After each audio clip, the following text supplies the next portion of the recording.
Welcome to A edu. और ए edu के हमारे इस यूट्यूब चैनल में आप सभी का स्वागत है। तो हम लोग एनसीईआरटी साइंस के चैप्टर को पढ़ रहे थे, क्लास 8, जिसके अंतर्गत यह हमारा एक नया अध्याय है जो बहुत ही छोटा, और हालांकि यह छोटा अध्याय है लेकिन बहुत इम्पोर्टेंट है। और जैसा कि क्लास 8 में एनसीईआरटी में जो चीज़ें दी गई हैं उसी के अनुसार हम लोग चलेंगे, क्योंकि आगे जब हम लोग 11वीं 12वीं 10वीं कक्षा में जब पढ़ेंगे तो इसका और भी डिटेल में चर्चा है। तो जो चीज़ें वर्णित हैं 8वीं क्लास में हम लोग उतना ही चर्चा करेंगे। इसके बाद इसका लेवल बढ़ते चला जाएगा। तो चलिए शुरुआत करते हैं। सबसे पहले समझें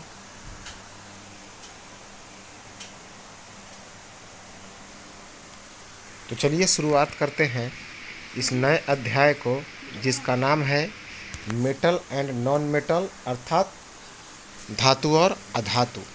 देखिए, सबसे पहले हम लोग समझ लें कि धातु कहते किसे हैं। तो देखिए, धातु अर्थात मेटल, इनके बहुत सारे प्रॉपर्टीज होते हैं, गुण होते हैं, और इन्हीं गुणों के कारण उन्हें धातु कहते हैं। अर्थात धातुओं में कुछ विशेष प्रकार के प्रॉपर्टी अर्थात गुण पाए जाते हैं, और इसी कारण धातुओं को हम लोग अलग करते हैं अधातुओं से। तो धातुओं की पहचान कैसे की जाएगी, इसके लिए कुछ इसके गुण हैं। तो क्या क्या गुण इसमें होने चाहिए। धातु में सबसे पहला तो गुण होता है आघात वर्धन्यता का।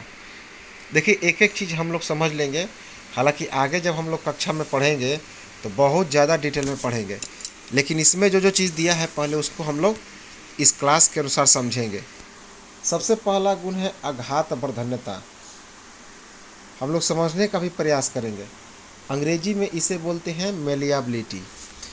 अब आघात वर्धन्यता अर्थात मेलियाबिलिटी, इसका मतलब होता है धातुओं को पीट पीट कर पतली चादर बनाना, कि धातुओं को पीट पीट कर पतली चादर बनाई जा सकती है, और इस गुण को कहते हैं मेलियाबिलिटी।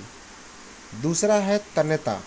तो धातुएं क्या होती हैं, आघात वर्धन्य होती हैं, अर्थात इन्हें पीट पीट के पतली चादर बना सकते हैं, मेलिएबल होते हैं।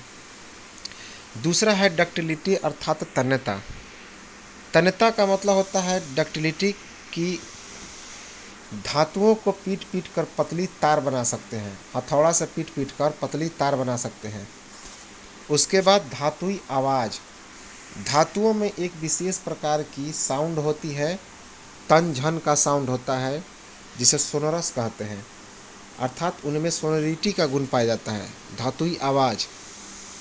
धातुएं प्रायः कठोर होती हैं, हार्ड होती हैं, लेकिन कुछ अपवाद भी हैं जो कठोर नहीं होती हैं, मुलायम होती हैं। धातुएं चमकीली होती हैं, इस गुण को लस्टर कहते हैं, लस्टरस।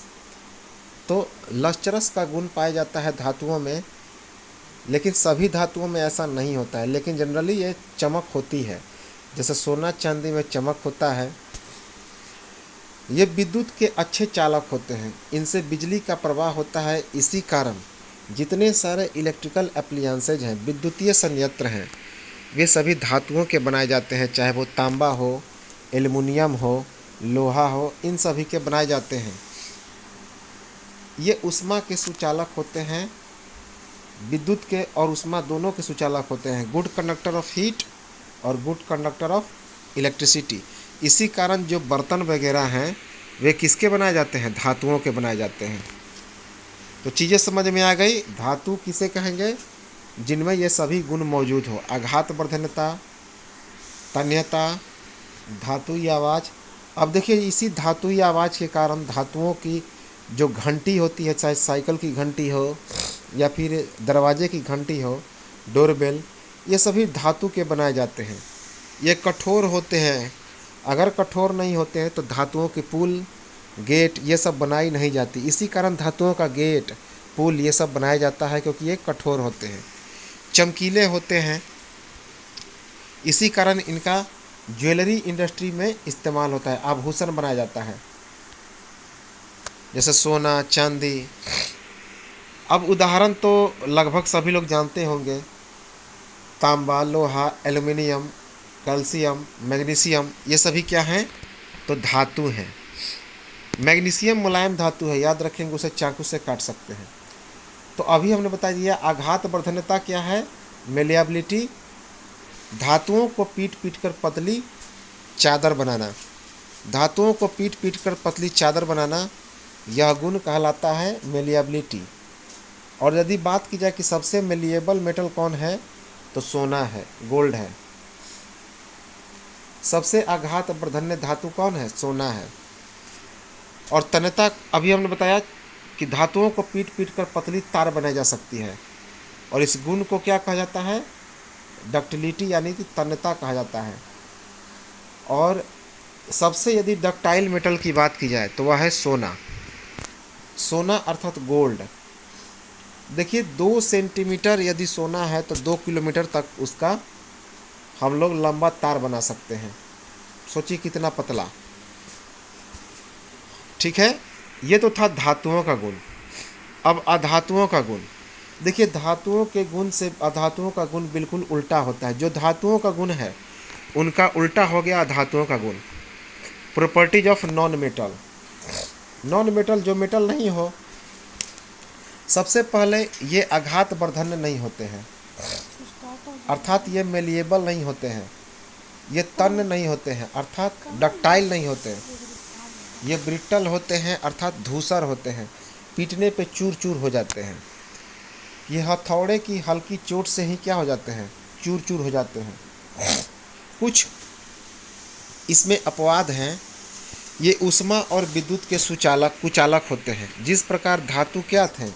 ऊष्मा और विद्युत के सुचालक थे, तो अधातु क्या है? ऊष्मा और विद्युत के कुचालक होते हैं। लेकिन यदि ग्रेफाइट की बात की जाए तो ग्रेफाइट तो अधातु है, लेकिन वह विद्युत का बहुत अच्छा चालक होता है। उसी प्रकार मरकरी की बात की जाए, पारा, तो वह ऊष्मा का बहुत बढ़िया चालक होता है, और इसी कारण इसका इस्तेमाल थर्मामीटर में होता है, फीवर को मापने के लिए, बुखार को मापने के लिए। ये मलिन होते हैं, अर्थात इसका कोई विशेष रंग नहीं होता है, सॉफ्ट होते हैं, नरम होते हैं।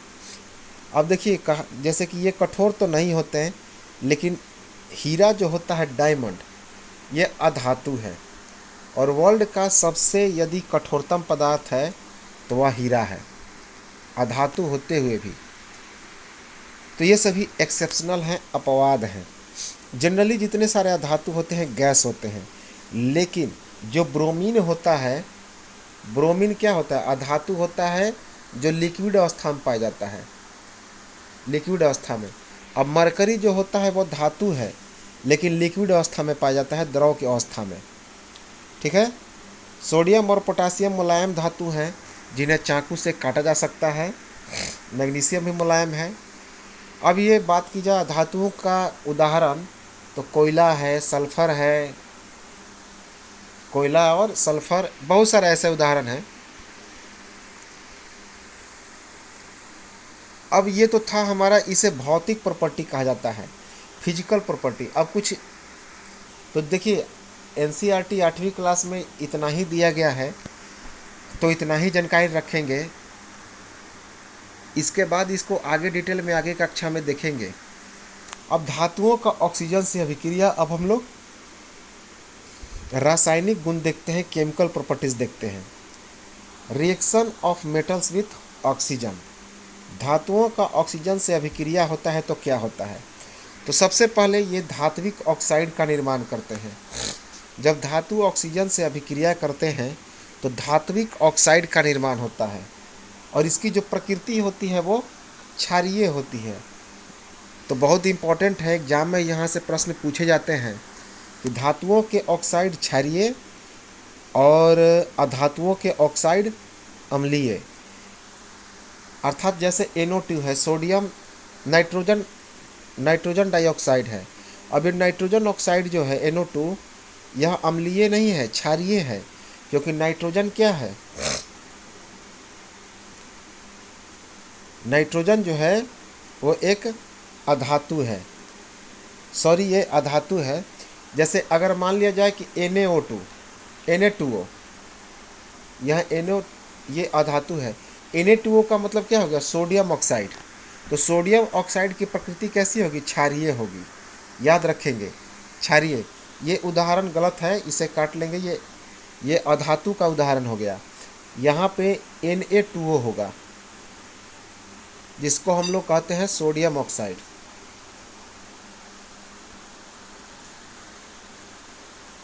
ये क्षारीय है, अर्थात बेसिक इन नेचर है। हम लोग आगे देखेंगे अम्ल और क्षार के बारे में। तो ये बेसिक इन नेचर है, क्षारीय होता है। अगर बात की जाए अधातु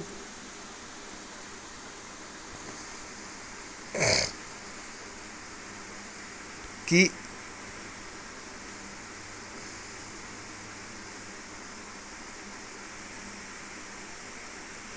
अगर बात की जाए अधातुओं का ऑक्सीजन से अभिक्रिया, तो धातु का तो हम लोगों ने देख लिया। अगर बात की जाए कि अधातु ऑक्सीजन से अभिक्रिया करते हैं तो क्या बनाते हैं, तो सिंपल सी बात है, reaction of non metals with oxygen. ये अधात्विक ऑक्साइड बनाएंगे और इसका नेचर कैसा होगा? तो अम्लीय होगा, एसिडिक होगा। तो अधातु जब ऑक्सीजन से अभिक्रिया करते हैं तो अधात्विक ऑक्साइड बनाते हैं, जिसकी प्रकृति कैसी होगी? अम्लीय अर्थात एसिडिक होगी। जैसे कि कार्बन डाइऑक्साइड CO2। अब ये CO2 क्या है? अम्लीय है। अब इसी अम्लीयता के कारण क्या है? प्रकृति में गर्मी की मात्रा बढ़ती जा रही है CO2 की अधिकता के कारण। तो याद रखेंगे, धातुओं का ऑक्साइड क्षारीय अर्थात बेसिक इन नेचर, जबकि अधातुओं का ऑक्साइड अम्लीय अर्थात एसिडिक इन नेचर। उदाहरण Na2O धात्विक ऑक्साइड, MgO बहुत सारा है। और अधात्विक में कौन कौन आ गया? CO2, NO2 बहुत सारा है। अब है कुछ सोडियम के बारे में हम लोग देख लें। देखिए, सोडियम जो होता है यह एक धातु है। धातु ही नहीं, हाईली रिएक्टिव मेटल है, बहुत ही क्रियाशील धातु है। यह ऑक्सीजन के संपर्क में आने पर बहुत तेज़ी से अभिक्रिया करता है, बहुत तेज़ी से, और इस प्रक्रिया में बहुत ज़्यादा ऊष्मा उत्पन्न होता है।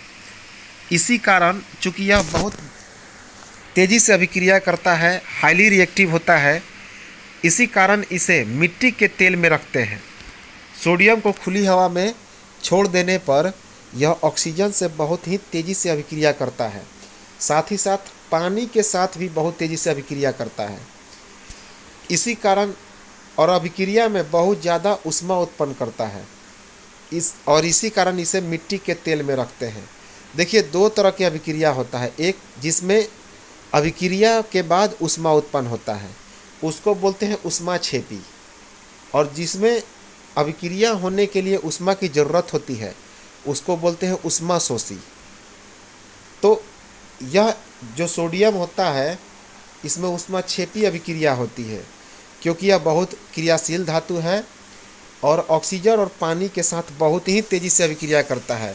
खुली हवा में इसको छोड़ देने पे ऑक्सीजन से संपर्क कर लेता है, पानी से संपर्क कर लेता है और बहुत जल्दी बहुत ज़्यादा ऊष्मा उत्पन्न करता है। इसी कारण इसे कहाँ पे रखा जाता है? मिट्टी के तेल में, किरासन तेल में। अब देखिए, धातु जो होते हैं अम्ल से अभिक्रिया करके क्या बनाते हैं, अर्थात reaction of metal with acid. सबसे पहला तो अगर एसिड से अभिक्रिया करेंगे तो पॉप ध्वनि के साथ हाइड्रोजन गैस उत्पन्न होगा और धात्विक लवण का निर्माण होगा, अर्थात मेटालिक साल्ट का निर्माण होगा। धात्विक लवण अर्थात मेटालिक साल्ट। याद रखेंगे, एग्जाम में यहाँ से प्रश्न पूछे जाते हैं कि धातु जब अम्ल से अभिक्रिया करेंगे तो कौन सा गैस की उत्पत्ति होगा? Hydrogen gas. और कैसा ध्वनि होगा? तो पॉप ध्वनि के साथ। और धात्विक लवण का निर्माण होता है, मेटालिक साल्ट का निर्माण होता है। जैसे यहाँ पे देखिए, अगर तांबा का रिएक्शन होता है सल्फ्यूरिक अम्ल के साथ, सल्फ्यूरिक अम्ल का सूत्र क्या होता है? CuH2SO4। तो कॉपर अर्थात तांबा जब सल्फ्यूरिक अम्ल के साथ अभिक्रिया करेगा तो ताम्र सल्फेट, जिसे कॉपर सल्फेट कहते हैं, यह बनेगा, जो कि एक प्रकार का क्या है, तो साल्ट है अर्थात लवण है। और यहाँ पे हाइड्रोजन गैस उत्पन्न हुआ, तो ये CuSO4 के साथ रिएक्शन किया और हाइड्रोजन गैस अलग हो गया, तो लवण और हाइड्रोजन गैस बनता है, याद रखेंगे। लेकिन याद रखेंगे कि ये केवल तांबा का अभिक्रिया सल्फ्यूरिक अम्ल के साथ होगा, हाइड्रोक्लोरिक अम्ल के साथ इसका अभिक्रिया नहीं होगा। अर्थात कॉपर और HCl, हाइड्रोक्लोरिक एसिड का सूत्र क्या होता है, HCl, ये कभी भी अभिक्रिया नहीं करेंगे, याद रखेंगे, इंपॉर्टेंट है। ये तो था धातुओं का अम्ल से अभिक्रिया। अब अधातु अम्ल के अभिक्रिया करके क्या बनाएंगे, reaction of non metal with acid. तो सिंपल सी बात है, अम्ल से अभिक्रिया नहीं करते, अधातु अम्ल से कभी भी अभिक्रिया नहीं करते, याद रखेंगे, बहुत बहुत इंपॉर्टेंट है। अब धातुओं का जल से अभिक्रिया, देखिए reaction of metals with water, धातुओं का जल से अभिक्रिया के बाद क्या बनेगा, सिंपल सी बात है, धात्विक हाइड्रोक्साइड और हाइड्रोजन गैस उत्पन्न होगा। तो हाइड्रोजन गैस तो उत्पन्न होगा ही होगा, साथ में मेटलिक हाइड्रो ऑक्साइड बनेगा। जैसे कि ये सोडियम है, सोडियम जल से अभिक्रिया किया तो क्या बनाया, सोडियम हाइड्रोक्साइड और हाइड्रोजन गैस मुक्त कर दिया। तो सोडियम जल से अभिक्रिया किया तो सोडियम हाइड्रो ऑक्साइड, जिसे हम लोग कॉस्टिक सोडा कहते हैं, क्या नाम है इसका, कॉस्टिक सोडा। सोडियम हाइड्रोक्साइड का सूत्र क्या होता है, क्या कहते हैं इसे, कॉस्टिक सोडा। और पोटासियम हाइड्रोक्साइड को कॉस्टिक पोटास कहते हैं। तो इसमें भी हाइड्रोजन गैस की उत्पत्ति होती है, याद रखेंगे। अब अधातु जल से अभिक्रिया करते हैं तो क्या बनाते हैं, अधातुओं का जल से अभिक्रिया, reaction of non metal with water. जब अधातु जल से अभिक्रिया करते हैं तो देखिए, जल से अभिक्रिया तो नहीं करते, लेकिन जलवाष्प से जरूर अभिक्रिया करते हैं। तो अधातु जो हैं जल से अभिक्रिया नहीं करते, लेकिन जलवाष्प अर्थात भाप से अभिक्रिया करते हैं, वाटर वेपर से अभिक्रिया करते हैं। ठीक है, बहुत इंपॉर्टेंट है। अब आता है फॉस्फोरस। ये फॉस्फोरस क्या है, अधातु है। फॉस्फोरस क्या है, अधातु है। फास्फोरस जो है बहुत ही क्रियाशील अधातु है। जिस प्रकार से सोडियम बहुत क्रियाशील धातु था, तो उसके ठीक विपरीत यह जो फास्फोरस है वह बहुत ही क्रियाशील अधातु है। देखिए, दो प्रकार का फास्फोरस होता है, एक लाल फास्फोरस और दूसरा श्वेत फास्फोरस।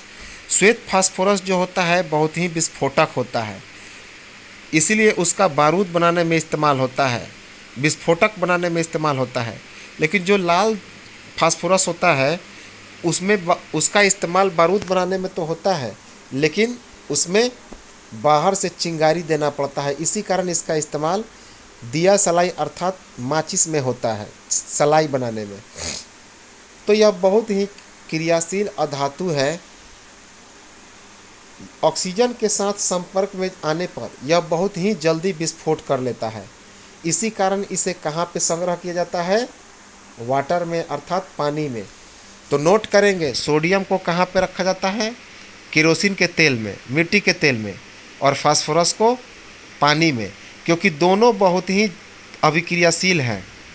एक धातु है और फास्फोरस अधातु है, और ऑक्सीजन के संपर्क में आने पर बहुत ही ये तेज़ी से विस्फोट करते हैं। जैसे यहाँ पे फास्फोरस है और यहाँ पे ऑक्सीजन है, तो फास्फोरस और ऑक्सीजन मिलके क्या बना दिए, P2O5 अर्थात फास्फोरस पेंटाऑक्साइड। ये बैलेंस नहीं है, संतुलित नहीं है। यदि हम लोग संतुलित करेंगे तो यहाँ पे हो जाएगा 2 लगेगा, यहाँ पे 5 लगेगा, और यहाँ पे कितना लगेगा, यहाँ पे 10 लगेगा, सॉरी यहाँ पे 4 लगेगा, तब ये बैलेंस हुआ। तो हम लोग आगे जब क्लास में पढ़ेंगे तो बैलेंस भी देखेंगे, संतुलित देखेंगे। अब धातुओं का क्या क्या उपयोग है, तो ये तो सभी लोग जानते हैं। सबसे पहला है मशीनरी में, ऑटोमोबाइल में, हवाई जहाज़ में, रेल बनाने में, उपग्रह में, औद्योगिक सामान बनाने में, खाना पकाने का बर्तन बनाने में, पानी के बॉयलर में। तो ऐसा कोई जगह नहीं है जहाँ पे धातुओं का उपयोग नहीं है। लगभग हर जगह धातुओं का उपयोग है और अधातुओं का भी हर जगह उपयोग है। तो मशीनरी में, ऑटोमोबाइल में, हवाई जहाज़ में, रेल बनाने में, सैटेलाइट बनाने में, इंडस्ट्रियल प्रोडक्ट बनाने में, औद्योगिक सामान बनाने में, खाना पकाने के बर्तन में, पानी के बॉयलर में, इन सब में धातु का इस्तेमाल होता है, धातुओं का उपयोग होता है। अब है अधातुओं का उपयोग कहाँ पे है। तो अभी हमने बताया कि अधातुएं जो मुख्यतः क्या होते हैं, गैस ही होते हैं। तो सबसे पहला है ऑक्सीजन। तो सब लोग जानते हैं ऑक्सीजन बिना जीवन अधूरा है, अर्थात ऑक्सीजन को लोग सांस लेते हैं तो जिंदा रहते हैं। तो ऑक्सीजन का उपयोग जो सजीव होते हैं श्वसन के रूप में करते हैं, सांस लेने में करते हैं। लाल फास्फोरस का उपयोग पटाखा बनाने में होता है। अभी हमने बताया जो लाल फास्फोरस होता है उसका उपयोग पटाखा बनाने में होता है, माचिस बनाने में होता है। नाइट्रोजन का उपयोग कहाँ पे होता है, यूरिया अर्थात उर्वरक बनाने में। और जो चिप्स कुरकुरे हम लोग खाते हैं उसका जो पैक होता है उसमें इसी गैस को भरा जाता है, इसलिए ताकि उसकी कुरकुराहट बना रहे। क्योंकि यदि बाहर से अगर कोई एयर से संपर्क होगा तो उसमें कुरकुराहट ख़त्म हो जाएगा, वह बासी हो जाएगा, ख़राब हो जाएगा। तो नाइट्रोजन क्या करता है, कीटों को मारता है। इसी कारण इसका उपयोग उर्वरक बनाने में भी होता है, खाद बनाने में, और साथ ही साथ चिप्स कुरकुरे का जो डब्बा है कीटाणुनाशक के रूप में इसका इस्तेमाल होता है। क्लोरीन का उपयोग जल के शुद्धिकरण में होता है। हम लोग देखे हैं कि जो कुआं वगैरह होता है उसमें एक दवा का छिड़काव होता है जिसे गैमेक्सिन पाउडर कहते हैं, वास्तव में यह क्लोरीन होता है। तो उसका इस्तेमाल हम लोग जल के शुद्धिकरण में करते हैं क्योंकि इससे कीड़ा मर जाता है। अब है कि आयोडीन के बैंगनी रंग का विलयन का उपयोग एंटीबायोटिक के रूप में करते हैं, अर्थात प्रतिजैविक के रूप में करते हैं। कहाँ पे, घावों पर लगाने के लिए। तो आयोडीन जिससे घेंघा नहीं होता है, जो नमक में होता है, तो इसके बैंगनी रंग का जो विलयन होता है उसका उपयोग एंटीबायोटिक के रूप में होता है, और जिसका उपयोग घावों पर लगाने के लिए, जो घाव हो जाते हैं तो वहाँ पर एंटीबायोटिक के रूप में आयोडीन के बैंगनी रंग के विलयन का उपयोग होता है। तो ये तो था हमारा छोटा सा चैप्टर धातु और अधातु। 8वीं क्लास में इतना ही दिया गया है। इसके बाद हम लोग आगे 10th क्लास में और 11th क्लास में इसको डिटेल में चर्चा करेंगे। तो देखिए, सबसे इम्पॉर्टेंट है कि मेहनत लगता है तो इसका आप लोग ये नहीं करते हैं, कम से कम लाइक कर दीजिए, इसमें कुछ लगता नहीं है। और जो लोग इस मतलब कि अन्य दोस्तों को ज़रूर शेयर कर दें। इससे क्या होगा कि जो पढ़ने वाले विद्यार्थी हैं उनको इसका लाभ मिलेगा। और कमेंट ज़रूर करें कि ये आखिर कैसा लगा। साथ ही साथ जो लोग नए हैं वो लोग ज़रूर सब्सक्राइब कर लें, क्योंकि इस प्रकार की जो इन्फॉर्मेटिव वीडियो होगा वो आते ही आप पर सूचना पहुंच जाएगा। तो चलिए, मिलते हैं हम लोग नेक्स्ट वीडियो में और चर्चा करेंगे इसी साइंस के नेक्स्ट चैप्टर को लेकर। तब तक नमस्कार, जय हिंद।